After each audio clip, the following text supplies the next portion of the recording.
आज आपण चुरमुऱ्याची सुशीला करूया मायक्रोवेव्ह मध्ये। आता मी चुरमुरे पाण्यात भिजवलेले आहेत, ते मी आता असे पिळून काढते। ते लवकर भिजत नाहीत बघा, ते दाबून दाबून भिजवावे लागतात। आता मी तेल गरम करत ठेवलेले आहे। शेंगदाणे भाजून सोलून काढून साल काढलेले शेंगदाणे, टोमॅटो, कोथिंबीर, मिरची, कढीपत्ता, कांदा, मीठ आणि साखर आणि आपण फोडणी करायची। आता मी फोडणी करून घेणार आहे नेहमीप्रमाणे।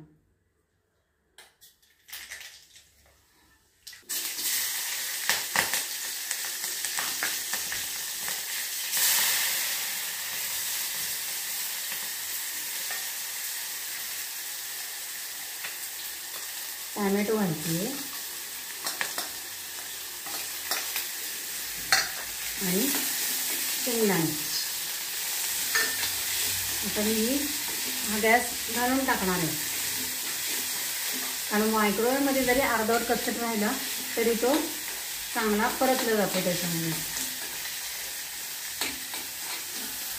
आता हे चुरमुरे आपले आपण भिजवून बाजूला काढून ठेवलेले आहेत की नाही, ते चुरमुरे आधी याच्यात काढून घ्यायचे।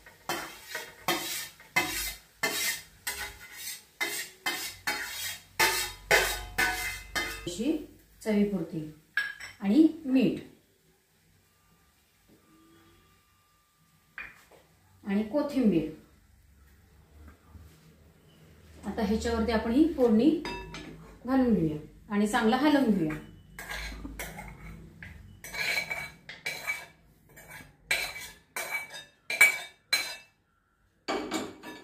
चालू केलेला आहे। आता त्याच्यामध्ये अलगद वरण झाकण ठेवायचे फक्त आणि स्टार्ट करून घ्यायचं। टायमर ठरवलेला आहे 2 मिनिटाचा आणि स्टार्ट करून घेते। तयार झालेली आहे। आता ही मस्त चमचमीत बघा, वास इतका छान येतोय ना त्याचा। आता ह्याच्यात लिंबू मी पिळलेला नाहीये, कारण काहींना आवडतं काहींना आवडत नाही, म्हणून आपण वरण द्यायचं। आणि ह्याच्यावरती तेल कमी लागतं, त्यामुळं कमी तेलाचं लागतं, त्यामुळे पोह्याला वगैरे आपलं तेल जास्त लागतं, ह्याला कमी लागतं तेल।